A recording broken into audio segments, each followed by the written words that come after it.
अस्सलाम वालेकुम। मार्च 2021 में अनाउंसमेंट होगी एबल प्राइज़ की। एबल प्राइज़ जो है वो मैथ्स के अंदर नोबल प्राइज़ के बराबर समझा जाता है।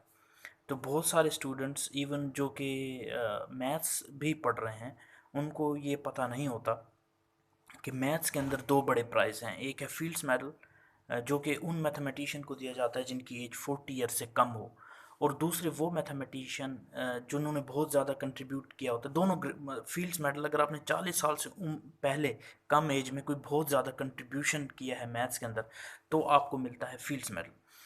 अगर आपने थ्रू आउट लाइफ जो है कोई बड़ी कंट्रीब्यूशन की है मैथ्स के अंदर, तो आपको मिलता है एबल प्राइज़, जिसकी अनाउंसमेंट मार्च में होगी।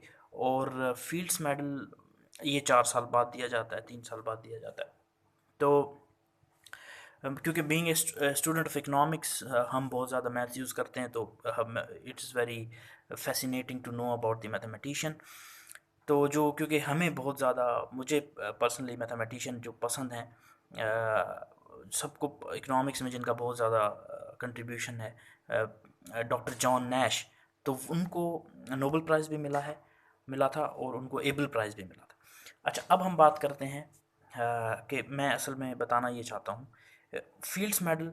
और इन फील्ड्स मेडल का मुझे पहली दफ़ा जब पता चला था, जब मैंने मूवी देखी थी गुड विल हंटिंग, जो कि एक बहुत अच्छी मैथ मूवी है। तो मैथ्स के ऊपर मैं और भी बहुत से स्टूडेंट्स जो हैं उनको ये सजेस्ट करता हूँ कि वो गुड विल हंटिंग ज़रूर देखें। तो मैं मेरे जो फेवरेट मैथमेटिशियन हैं उनका मैं ज़िक्र करना चाहता हूँ, और वो हैं पॉल इरदुश। तो पॉल इरदुश तो के बारे में कुछ मज़ीद आपको बताऊंगा, लेकिन इस वक्त एक बड़े मशहूर मैथमेटिशियन हैं टेरेंस टाउ। तो टेरी टाउ जो कि फील्ड्स मेडलिस्ट भी हैं और यूनिवर्सिटी ऑफ कैलिफोर्निया में पढ़ाते हैं, तो उनको बचपन में पॉल इरदुश से मिले थे, और पॉल इरदुश ने उनके लिए एक नोट लिखा था, जिसमें उन्होंने उनको रिकमेंड किया था प्रिंसटन यूनिवर्सिटी में, जहाँ पर उन्होंने फिर बाद में 21 साल की उम्र में वहाँ से पीएचडी कर ली थी। खैर, ये तो टेरी टाउ को पॉल इरदुश ने रिकमेंड किया था, लेकिन पॉल इरदुश एक बहुत बड़ा मैथमेटिशियन था। और वो बीइंग हम जैसे रिसर्च के स्टूडेंट्स के लिए एक मोटिवेशन है। वो इसलिए कि जो रिसर्च की जो फील्ड है, इसमें वो लोग सक्सेसफुल होते हैं जिनकी ज़िंदगी में और कोई मकासद नहीं होते, ना उनको कोई दौलत चाहिए, ना उनको कोई घर चाहिए, ना उन और ज़्यादा उनकी टोटल कंसंट्रेशन और फोकस सिर्फ अपनी फील्ड के लिए होती है। तो पॉल इरदुश जो थे उनकी ज़िंदगी में कोई ऐसा कुछ भी नहीं था। वो हर वक्त सिर्फ और सिर्फ जो है वो अपनी मैथ्स के ऊपर स्टडी करते थे, मैथ्स करते थे। और ये लियोनार्ड यूलर के बाद एक वाहिद ऐसे मैथमेटिशियन हैं जिन्होंने सबसे ज़्यादा कंट्रीब्यूट किया है रिसर्च पेपर्स की सूरत में। तो इन्होंने कोई 1500 से ज़्यादा रिसर्च पेपर लिखे। और पॉल इरदुश ने जो है वो सबसे ज़्यादा एक साल में जो पेपर लिखे थे वो थे 60। उन्होंने लिखे थे 49 रिसर्च पेपर्स एक साल में, जो उन्होंने लिखे थे 1978 में, जब इनकी एज 65 ईयर्स थी। और पॉल इरदुश ने 80 ईयर्स एज के बाद 118 रिसर्च पेपर लिखे हैं।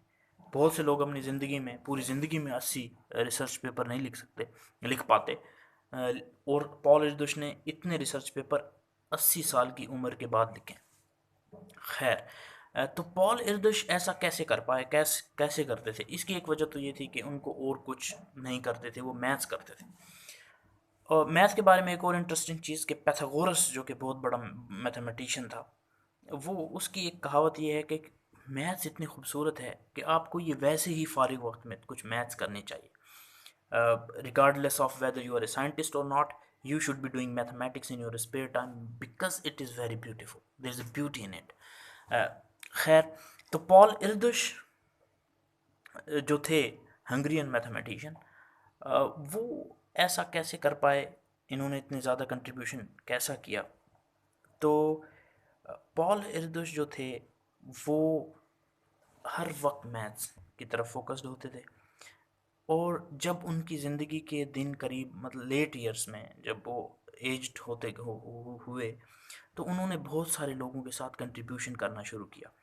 तो जिस मैथमेटिशियंस को भी कोई प्रॉब्लम आती थी वो अपना रिसर्च पेपर लेकर आता था और वो उसको सॉल्व कर देते थे, जिससे मज़ीद उनकी कंट्रीब्यूशन हो जाता था एक कोलेबोरेशन के साथ।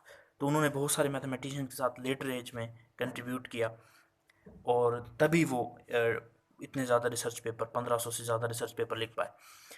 और आखिरी दिनों में वो 20 घंटे तक मैथ्स करते थे। 24 घंटों में से 20 घंटे वो मैथ्स करते थे। इसकी मैं एक स्टोरी आपसे ये शेयर करना चाहूँगा कि इतनी ज़्यादा मैथ करते और लेट लेट लेट एज में आपकी आई साइट वीक हो जाती है। तो ये डॉक्टर के पास इनको ले जाया गया।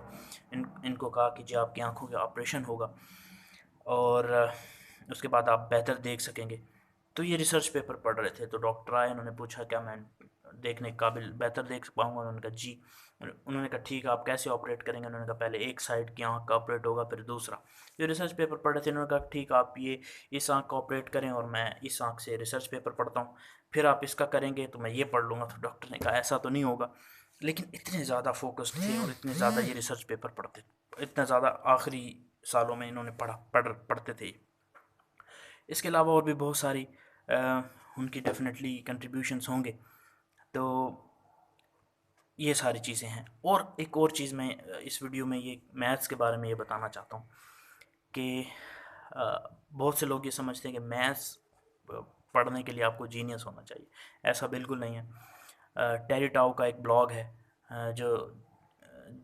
जिसमें उन्होंने एक लिखा है, एक उनका ब्लॉग है कि मैथमेटिशियन बनने के लिए ज़रूरी नहीं है कि आपको जीनियस हो, आपको पेशेंस चाहिए और मैच्योरिटी चाहिए। तो इस वीडियो बनाने का मेन मकसद ये था कि हमारे यहाँ ख़ास तौर पर पाकिस्तान में आज तक ना किसी ने फील्ड्स मेडल जीता है, और एबल प्राइज़ तो खैर नियर फ्यूचर में कोई ऐसा शख्स नज़र नहीं आता। और इंडिया में काफ़ी लोग फील्ड्स मेडल जीत चुके हैं। आई होप कि इंशाल्लाह पाकिस्तान में भी in future people get interested into mathematics and they bring such medals. Thank you so much.